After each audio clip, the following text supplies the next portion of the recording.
Yo, ladies and gentlemen, and welcome back to another episode of CWS WWE Breakdown. I'm your host, Zachary Chapey, joined by one of my co-hosts, Ed. What's going on, man? What's up? So, in today's video, we're going to be giving you guys our Backlash predictions. Obviously, I think it's been pretty established now that we have all the matches for Backlash, unless they add one more tonight or something like that. But we have 5 matches that we know pretty likely that is going to be the card for Backlash, and we're going to give you our predictions for each match. Before we get started, Ed, what are your thoughts on this build to Backlash and just how everything's transpired post WrestleMania? So far, the build has been good. So far, I think the Roman Reigns match has been the strongest build. I think maybe they've all been built pretty good so far. I have no complaints. Only if Jelly Roll is Danhausen's partner, that might be my only complaint if that comes true. Yeah, I think in that sense, it's going to be interesting to see what happens because there's been a multitude of people that have been thrown out to be possibly his partner. I just think Jelly Roll is the most reasonable option because, I think it makes them. I think it's the one that probably is the most likely to happen just because he's had history with all three of them before. So to throw him in this would make sense. We'll see what happens though. Yeah. But I like you said, the Roman, and I think Jacob's easily been the best built. But I think an honorable mention is the first match we'll get into with Seth Rollins and Braun Breaker. Their feud, it's so good that like they wanted to give him a proper feud post Mania, and they did. They really, and it just those two are just great performers, and I can't. It's so good to the sense where I hope it's a trilogy. I hope this is just a one-off match. I hope they face off tomorrow, and then we get a few more matches that leads to a culmination and a possible stipulation match at SummerSlam because these are two good performers.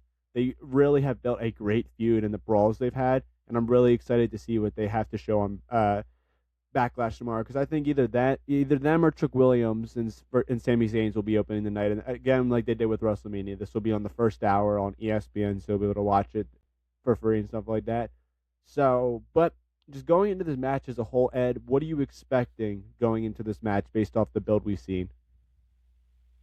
I think Braun Breaker is going to come out strong, but I think Seth Rollins will take take the first matchup. I do agree. Hopefully it'll be a trilogy or we'll have multiple matches. I think the most likely outcome is Seth wins.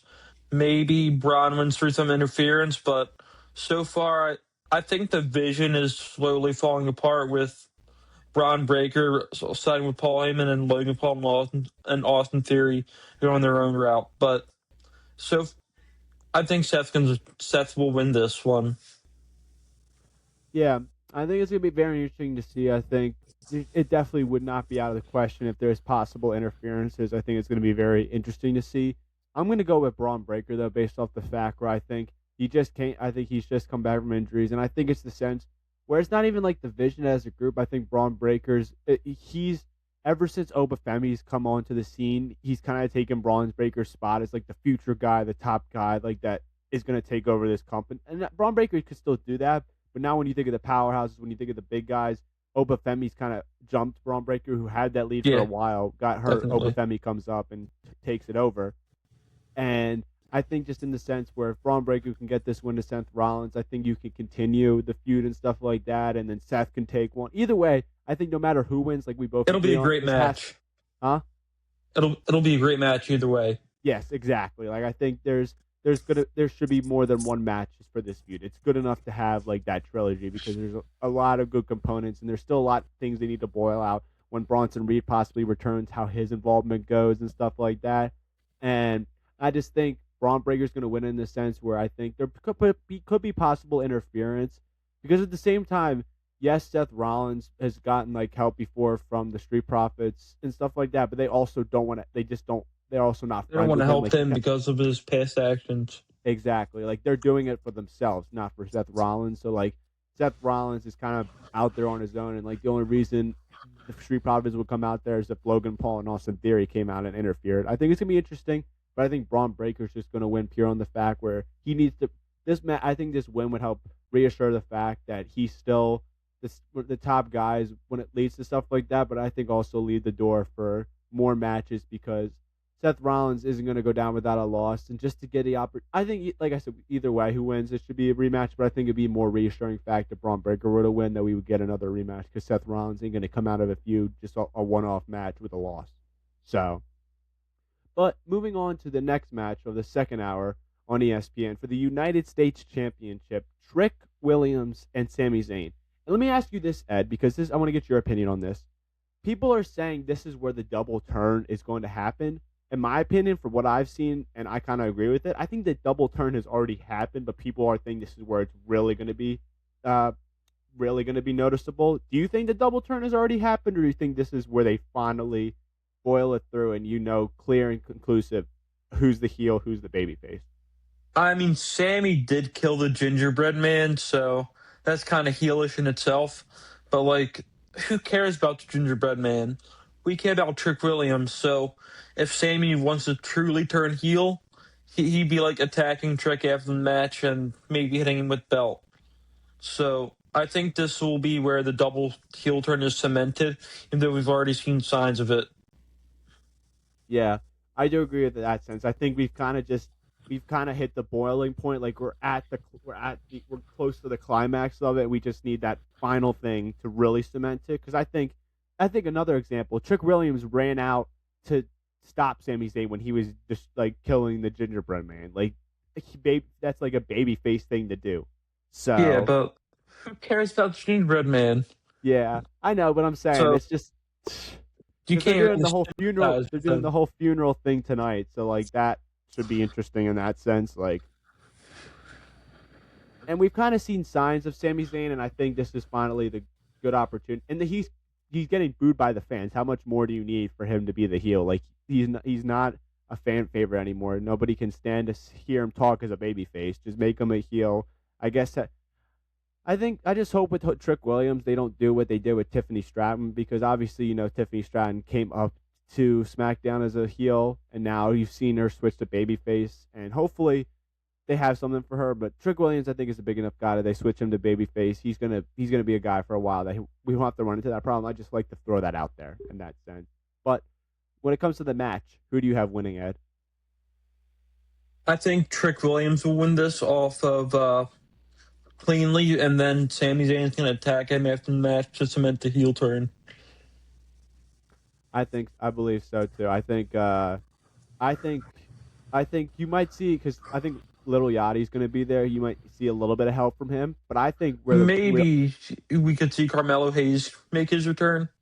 yes, I think that would be interesting. I think you talk about the heel turn. I think how the heel turn will be cemented. Yes, he'll attack Trick Williams, but then I'll think he'll take Little Yachty, beat the crap out of him, maybe throw him through a table, like completely beat the crap out of him, like cementing himself as the heel, and then making Trick Williams even more the babyface because he attacked. I think would cement him a lot more as a heel, attacking a real person in Little Yachty than just a stuffed gingerbread man. Yeah. So, but I think Trick Williams is going to retain. I think you cannot take the United States Championship out of him. He can have so many feuds now if he's a babyface, with babyface guys, with heel guys. Like there's so much opportunities left out there for guys that he feuded with in NXT that he can feud with now, and it would be absolute bangers leading up to SummerSlam, I think. So, Yeah, definitely. But moving on from this United States Championship match, the third match of the night, this will now be on ESPN in the United States and Netflix internationally with ESPN Unlimited plan. It's Miz and Kit Wilson versus Danhausen and a mystery partner. Obviously, we cannot, before we even predict the match, Yeah. we talked about this early on. You don't want it to be Jelly Roll. If it's not Jelly Roll, who would you want it to be, Ed? If it's not Jelly Roll, since they're both SmackDown, I'd say someone from SmackDown. So realistically, before we even, no one makes sense besides Jelly Roll to me. But you do have CM Punk, who has history with Danhausen. Mm-hmm. They're very good friends outside the ring. So maybe him. You could maybe see Pat McAfee break his promise and come back to help Danhausen, maybe. Yeah. Maybe Joe Hendry. Yeah, I've seen that thrown out. I think this can kind of be anybody who you want it to be. It's just Because I would say immediately It's a shits and R-Truth. giggles match. Huh? This match is a shits and giggles Hey, match. 100%. It's supposed to be the comedic match on the card that gets pure laughs out of it. Because that's why I think, I will say, if R-Truth wasn't in a tag team, I would say he's a highly favored guy. I think even more than this, a guy that another possibility that could be thrown out there is John Cena, but the invisible like he did with Miz TV. I could definitely see that happening because between Danhausen Curse and then the invisible John Cena, that could be a comedic match and stuff. I did also see Mr. Iguana Yes. be thrown out there. Yeah. Like I said, we've seen ranges of guys like CM Punk all the way ranges, like you said, to Mr. Iguana. I think it's just going to be interesting. I think no matter who it is, it's just going to be a comedic angle, and no matter who it is, it's going to be the mystery part in Danhausen, I think, that gets the win. I think it's going to be the type of comedic match where the baby faces make the heels look dumb and stupid, and they end up getting the win. I agree. So, well, we'll see what happens. I think it's going to be Jelly Roll. I think that's probably the highly favorite. But I'd just love to see the faces of Miz and Kit Wilson if it was like Obafemi or something like that. Yeah. I think that would be pretty funny. So, but we'd be interested to see. But before we move on to the next match, what were we going to say? Sorry. The John Cena announcement. Yes, that's what I was any predictions? We don't have it up here on the slideshow, but let me ask you about this. What do you think the groundbreaking announcement is going to be? I think it'll be something to do with Club WWE. I absolutely agree. It's going to be nothing crazy. It's just going to be explaining. It's not going to be a new era. Yeah. It's just something that they want to do to buy tickets. Oh, John Cena with a groundbreaking event, buy tickets. People think it's going to be an announcement of WrestleMania. I don't think they're going to do something like that. I mean, we already have WrestleMania 43 next year. We're talking about 2 years announced. That's kind of crazy. Exactly. So, well, at the same time, though, didn't The Rock announce 42 in New Orleans back during like around WrestleMania 40 time? Or am I wrong? 41. No, because I think because 42 was supposed to originally be New Orleans. It wasn't supposed to be in Vegas last year. Yeah, it was. No, wait. 40. I swear he announced that around like WrestleMania 40 or post WrestleMania 40.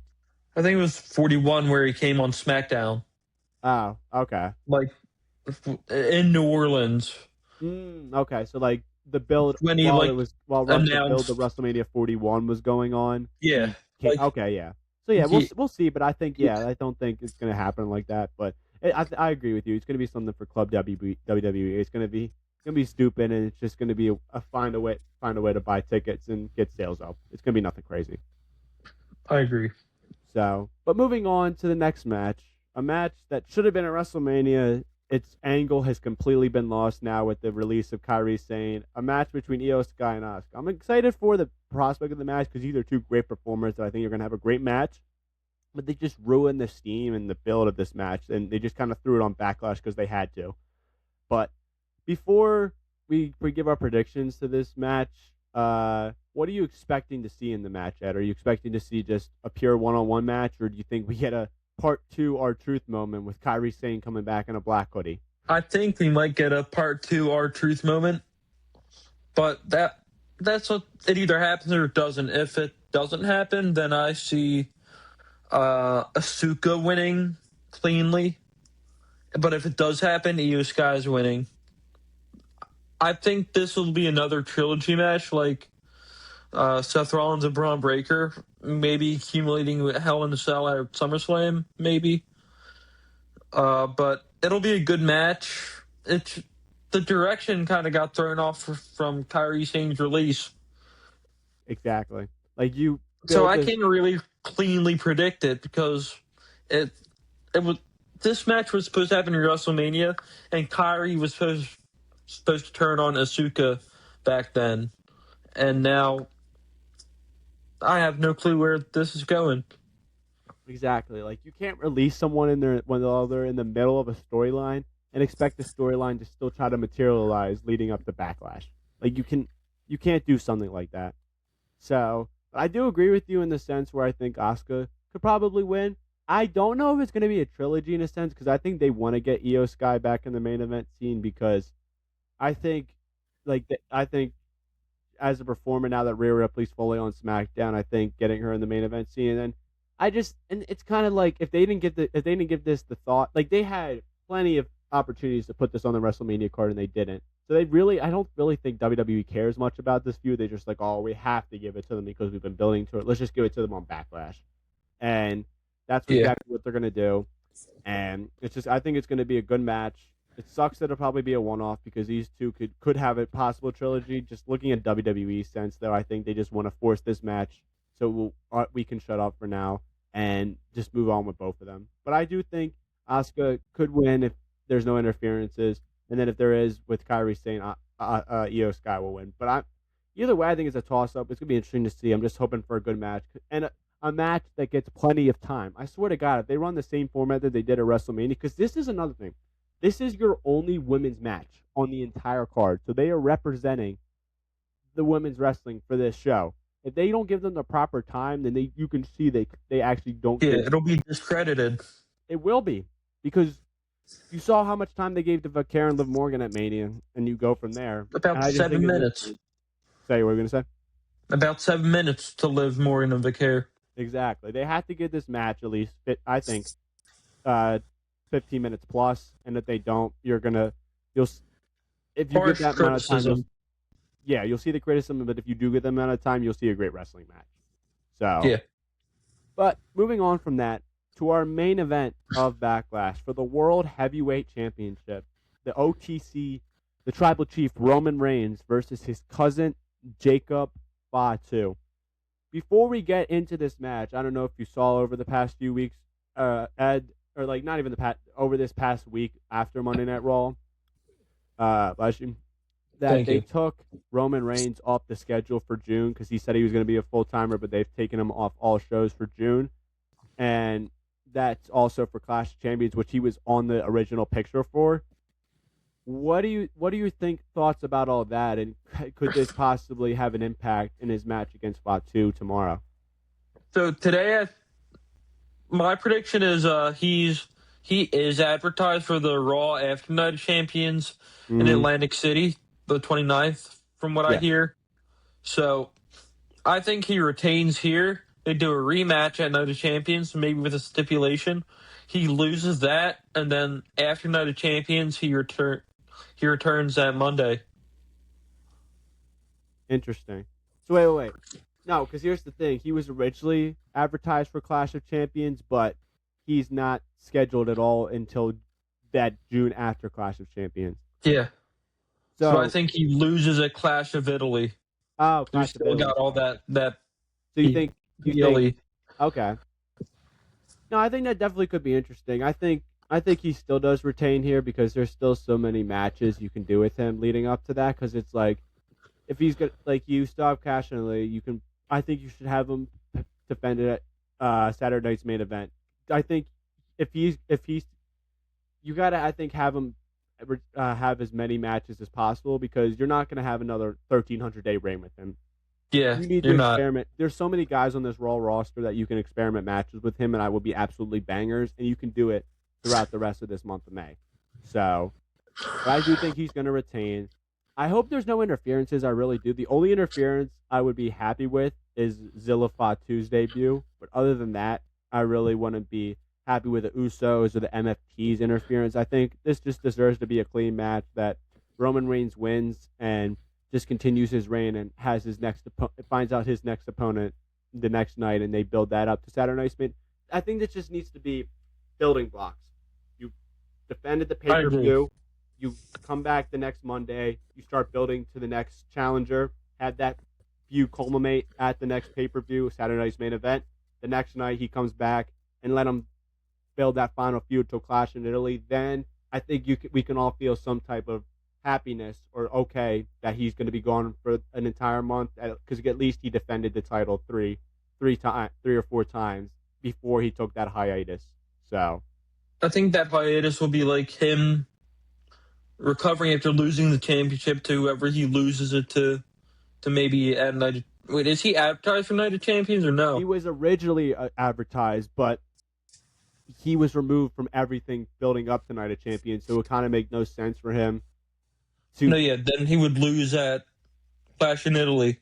Yes, It is my thought process. because I think there's still a possibility for him to lose at Clash in Italy, come back, win the championship. It doesn't have to be on a pay-per-view. Like win it on a main event of Monday Night Raw, and then that can help him build to his SummerSlam opponent, which I Yeah, think is going to be Elba Femi. I think that's that's what it's exactly going to be. my thought process too. Yeah. So, because Roman Reigns doesn't need a long title reign, and I'm sick and tired of the champions having to lose on big pay-per-views. Have us Yeah. have them The lose on a only B time tier. we haven't seen a world champion lose at the last time we saw a world champion lose on live television was June 6, 2025, I think, against Gunther versus Uso. Yeah, and yeah, that was the last world championship, and then going back to like earlier in the year with McIntyre and Cody Rhodes, Yeah, like I think it's yeah, that losing in too. a Clash I in forgot Italy. I about that think one. because like what I think with a world heavyweight championship, there's so many one-off feuds you can do.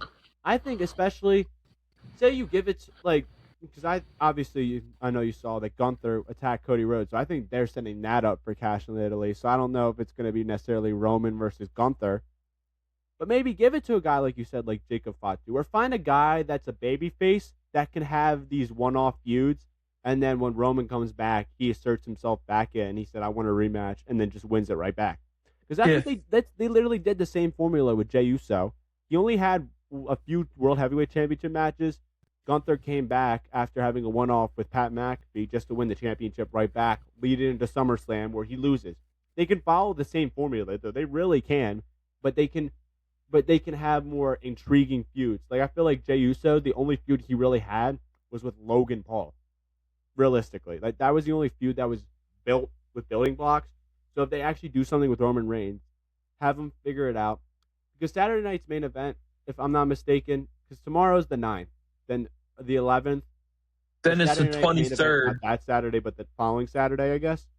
Yeah, And then there's gonna be Clash a in lot of Italy is the last Saturday of May, right? yeah, So yeah, like you correct. have enough time to fit in 3 matches. You had tomorrow's match, have one at uh, Saturday night's main event, and then have one more at Clash in Italy where he can possibly lose, then come back, win the championship, hold it till SummerSlam. So because these titles need to start being defended more. I think you can't just have it on the guy and have these amazing like long feuds. Like the only reason the Punk Roman Reigns feud worked for so long is because they're both great in ring workers when they're promos and stuff like that.